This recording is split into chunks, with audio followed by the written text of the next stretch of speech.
medio del contexto social que vive el país, integrantes de la misión técnica de la Oficina de la Alta Comisionada de las Naciones Unidas para los Derechos Humanos se reunieron con el presidente de la Corte Suprema, Haroldo Brito, con el fin de abordar temas referentes a las denuncias por violaciones a los derechos humanos en Chile. Encuentro al que además asistieron jueces de garantía para entregar información referente a la cantidad de detenciones y la legalidad de las mismas. Nos pidieron información, se contó la experiencia,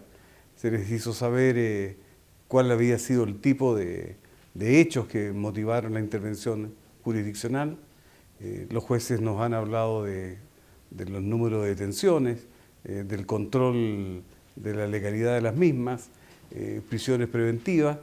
Entregaron un conjunto de antecedentes que son verdaderamente significativos. Misión técnica que trabajará en distintas regiones del país hasta el próximo 22 de noviembre para observar la situación del país en el marco de las manifestaciones suscitadas durante las últimas semanas. Creemos que estamos entregando un informe oral contundente, serio, y estamos entregando también en el curso de las próximas horas, los próximos días, en verdad, información estadística que tiene que ser preparada. Pero todo lo que se nos solicitó ha sido comunicado, entregado, y yo creo que se llevan una buena información. Los comisionados se reunirán con organizaciones civiles, autoridades y ciudadanos para investigar eventuales violaciones a los derechos fundamentales de las personas en el contexto de las manifestaciones sociales en el país. El ministro de la Corte de Apelaciones de Santiago, Leopoldo Llanos Agristá, expuso el miércoles 6 de noviembre en la Comisión de Constitución, Legislación y Justicia del Senado en el marco del proceso de rectificación para ser integrante titular de la Corte Suprema. El magistrado fue nominado por el presidente de la República, Sebastián Piñera, en la vacante por el cese en el cargo del exministro Héctor Carreño. Durante la sesión realizada en Valparaíso, la autoridad dio cuenta a los legisladores de su visión de la judicatura y la labor del máximo tribunal del país. En la instancia, el ministro dio a conocer sus motivos para ser ratificado como integrante del máximo tribunal del país. Tengo una larga experiencia judicial, por lo tanto en esa larga experiencia judicial he adquirido muchos conocimientos jurídicos que creo que me permiten aportar desde ese punto de vista a la Corte Suprema. Pero además di una razón que tiene relación con mi experiencia de vida, la circunstancia de haber estudiado la educación pública, haber adquirido ciertos principios democráticos, laicos, tolerantes, que son los que debieran imperar en la sociedad chilena y que yo creo que son desde el punto de vista de un aporte a la visión que tiene que tener la Corte Suprema importante, trascendente, y pues, finalmente también el hecho de provenir de regiones, haber hecho toda mi carrera judicial prácticamente en regiones, y yo creo que eso también me da una visión desde el punto de vista de aquellas zonas del país que generalmente no son consideradas por los poderes centrales. Asimismo, el ministro expuso sobre diferentes aspectos de la administración de justicia, destacando que los temas más importantes y trascendentes son los vinculados con el rol que tiene que jugar la Corte Suprema como tribunal uniformador de jurisprudencia e intérprete último del derecho, y, por otro lado, también manifestó la necesidad de avanzar en una reforma procesal civil, y finalizó su exposición enfatizando en la necesidad de que se incorpore constitucionalmente un sistema de gobierno del Poder Judicial. Están localizados en distintos sectores de la zona norte del país, un pueblo ancestral que cuenta con más de 88.000 personas que conforman la etnia diaguita, de ellos 26.000 habitantes en la región de Coquimbo. En abril del 2019, tras ser promulgado el Plan Regulador Intercomunal de Elqui, la comunidad diaguita recurrió a tribunales impugnando que no se realizó una consulta indígena. Cuando se inició este procedimiento de lograr el Plan Regulador Intercomunal del Elqui, no se había efectuado un llamado a la comunidad para efectos de establecer los parámetros con que efectuar este procedimiento. La comunidad diaguita presentó un recurso de protección al considerar que su derecho a igualdad ante la ley consagrado en la Constitución fue vulnerado. Lo que reclaman las comunidades es precisamente que a otras organizaciones sociales y a la comunidad en general se le había llamado a un proceso de participación y ellos habían quedado excluidos. Consulta ciudadana establecida en el artículo 6 del convenio 169 de la OIT, que indica que se debe consultar a los pueblos interesados mediante procedimientos apropiados cada vez que se prevean medidas legislativas o administrativas que les puedan afectar directamente. Todo lo que dice relación que pueda afectar específicamente a los pueblos indígenas tienen que ser consultados a ellos. Por lo tanto, se tienen que buscar los métodos eficaces para escucharlos. Lo que hace la Corte no es dejar sin efecto, ¿no es cierto?, el plan en su totalidad, sino que solo respecto de este punto que las comunidades indígenas, en el momento de presentar la apelación, identificaron como aquella medida que específicamente les afectaba. La Corte Suprema acogió el recurso de protección presentado por las dos comunidades diaguitas, ordenando suspender la aplicación del plan regulador para analizar la eventual afectación en la zona y con ello realizar la consulta indígena a las comunidades que formarían parte de la ruta patrimonial ritual de los pueblos originarios. El gallotín chico es una especie protegida en peligro de extinción, cuya existencia a través de la nidificación en mejillones podría estar amenazada por la construcción de una estructura para el mejoramiento de la transferencia de concentrado de cobre en la localidad. Así lo estimó la Fundación para la Sustentabilidad de esta ave, que dedujo un recurso de protección en contra del Servicio de Evaluación Ambiental, la Superintendencia del Medio Ambiente y la empresa Proveedores y Servicios Marítimos Intersea Supply Limitada. Y al afectarse de esa manera a esa especie, que es una especie protegida, lo que no está en cuestionamiento en el recurso, podía afectarse el ecosistema. Entonces, a juicio de la Fundación, debía someterse ese proyecto al sistema de impacto ambiental. Estamos viendo que se estaba desarrollando una actividad sin tomar las medidas necesarias para la protección de esta ave que está en peligro de extinción y de los cuales es necesario usar todos los mecanismos que tenemos para su protección. La acción constitucional se dedujo en la Corte de Apelaciones de Antofagasta con la premisa de que la zona donde sería construida la estructura es un lugar de nidificación o influencia de la especie. La Fundación Medioambiental manifestó que era ilegal y arbitraria la omisión de toda consideración de ello. Por último, sostuvieron que se privaría del legítimo ejercicio del derecho a vivir en un medio ambiente libre de contaminación. La Corte de Apelaciones de Antofagasta acogió el recurso de protección y ordenó paralizar las obras a fin de que la Superintendencia del Medio Ambiente realizara ciertas diligencias para determinar si era efectivo o no que esta zona era una zona de nidificación del gallotín chico. La resolución de la Corte de Antofagasta fue apelada en el máximo tribunal, que en fallo unánime confirmó parcialmente la sentencia en alzada. La tercera sala de la Corte Suprema ordenó a la Superintendencia del Medio Ambiente constituirse en el lugar con su personal y colaboradores del SAG y CONAF para verificar la situación concreta de la especie amenazada. Estamos cumpliendo el rol que la misma autoridad ambiental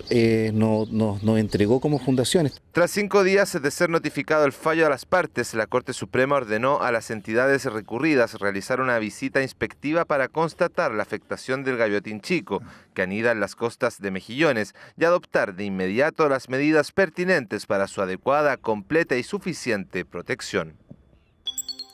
El juzgado mixto de Chile Chico se desplazó hasta las localidades de Mallín Grande, Puerto Guadal y Puerto Bertrán, en la zona sur de Aysén, para llevar a cabo la segunda itinerancia del presente año en estas comunidades, actividad que contó con la presencia del presidente de la Corte de Apelaciones de Coyhaique, ministro José Ignacio Mora, quien manifestó la relevancia de estas acciones que buscan acercar la justicia a los habitantes de la región. La presidencia de esta Corte ha decidido apoyar firmemente lo que es la labor de itinerancia de los juzgados de la región. En esta ocasión apoyamos el trabajo que ha hecho excelentemente el Juzgado de Letras de Chile Chico a través de su magistrado Mario Reyes y de su equipo que lo acompaña en este momento. Reunido toda la gente de las distintas localidades que ya he mencionado y han podido interactuar directamente con la autoridad judicial. Han hecho preguntas especialmente en materia de familia, abarca el mayor porcentaje de consultas e interrogantes. Para nosotros es una gran ayuda, ¿cierto?, que el tribunal se desplace a estas localidades tan apartadas, ¿cierto?, en la cual los pobladores pueden tener acceso a hacer sus consultas y salir de las dudas. Muy positivo, esto es muy positivo, como le decía mi mamá, hay gente por acá que necesita obviamente atender sus requerimientos y a veces no tiene dinero o tiempo para desplazarse a las localidades más apartadas, en este caso Chile Chico. En la itinerancia, el ministro José Ignacio Mora junto al magistrado Mario Reyes visitaron la escuela Tulio Burgos Rivera de Mallín Grande, instancia donde conversaron con los 11 niños que integran la comunidad escolar y conocieron sus diversos proyectos educativos. Una de las actividades programadas en la itinerancia fue el desarrollo de 3 charlas en las respectivas localidades sobre la Ley 21.057 de entrevista video grabada, iniciativa dirigida a profesionales de las postas rurales, de jardines infantiles, profesores, apoderados, juntas de vecinos, programas de la red Sename y carabineros. Y si los niños que viven en estas localidades apartadas no son protegidos desde el inicio, desde la develación misma, toda la aspiración de la ley de reducir, de prevenir la victimización secundaria es un objetivo que no se puede cumplir a cabalidad. Es indispensable que desde la develación hacia adelante los estándares de la ley de entrevista video grabada se cumplan. Y es por eso que se debe hacer esta capacitación para que todas las personas sepan qué deben hacer ante un evento de este tipo. Obviamente que es esencial saber un poco más y profundizar más en esta ley, que es nueva por lo visto, que se implementó hace poco en nuestra región, el 3 de octubre, si no mal recuerdo. Y para nosotros es importante saber los protocolos de esta ley, de qué manera debemos actuar, de qué manera debemos comportarnos. En la actividad, el presidente del Tribunal de Alzada de Coyhaique visitó la radio local de Puerto Guadal para informar a la comunidad sobre la itinerancia, la estructura del Poder Judicial y los principales alcances de la Ley de entrevista videograbada. Finalmente, indicar que próximamente se desarrollarán 2 itinerancias más a cargo del Juzgado Mixto de Puerto Cisnes, en el extremo norte de Aysén, en específico en las localidades de La Junta y la isla de Melinca. El recurso de amparo es una acción constitucional en que se le concede a una persona detenida, presa o arrestada con infracción a la Carta Fundamental o a la ley su derecho a la libertad personal y seguridad individual. Los primeros indicios para los ciudadanos del país surgieron 2 años después de la independencia de Chile en la Constitución Política Provisional de 1812, que estableció que nadie debe ser castigado o desterrado sin que sea oído y legalmente convencido de algún delito contra el cuerpo social. Luego, en 1833, la Constitución Política de la República consagró el habeas corpus, acción que la doctrina y la jurisprudencia llamó en ese entonces recurso de protección, denominación que en el periodo comprendido entre 1823 y 1875 abarcó la tutela de la libertad personal y otros derechos individuales. Este recurso tenía como tribunal la magistratura que señale la ley, basado en la Ley de Organización y Atribuciones de 1875. Por tal motivo, dicha magistratura correspondía a la Corte Suprema. Luego, el Código de Procedimiento Penal estableció que la acción judicial sería presentada en primera instancia a las Cortes de Apelaciones y enseguida al máximo tribunal del país. El 19 de diciembre de 1932, la Corte Suprema dictó un auto acordado sobre la tramitación de este recurso, denominando a esta acción de tutela como el recurso de amparo. Actualmente, el recurso de amparo lo establece el artículo 21 de la Constitución Política de la República, mientras que el Código Procesal Penal consagra el amparo ante un juez de garantía en su artículo 95, normativas que tienen como objetivo cautelar los derechos fundamentales de las personas privadas de libertad.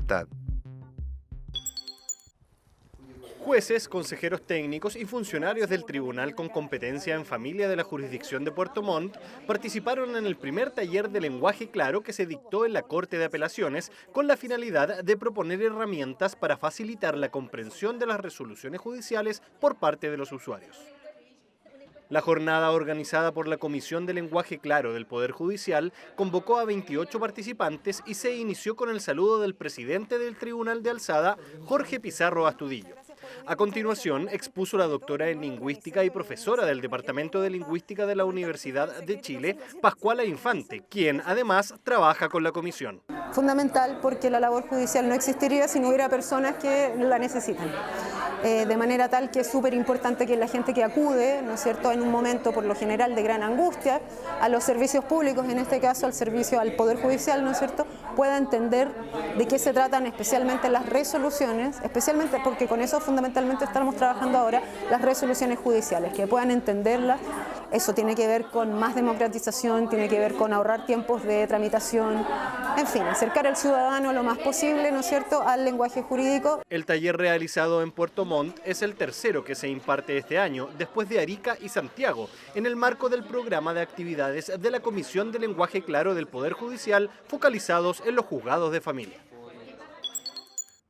En el Salón Pleno de la Corte de Apelaciones de Antofagasta, el juez Juan Fernando Opaso Lagos prestó juramento como ministro titular del Tribunal de Alzada en la vacante producida por el cese de funciones de la ministra Cristina Araya Pastene.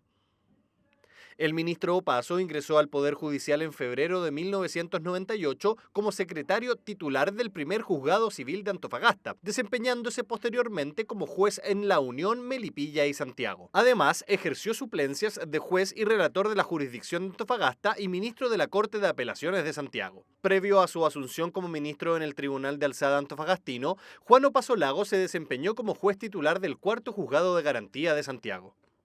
Un gran orgullo de volver a Antofagasta. Yo partí mi carrera judicial hace el año 98, en febrero del año 98, precisamente acá de secretario, juré con don Oscar Clavería, con quien hoy día voy a trabajar en la Corte. Trabajé después como secretario en el juzgado con don Dinco,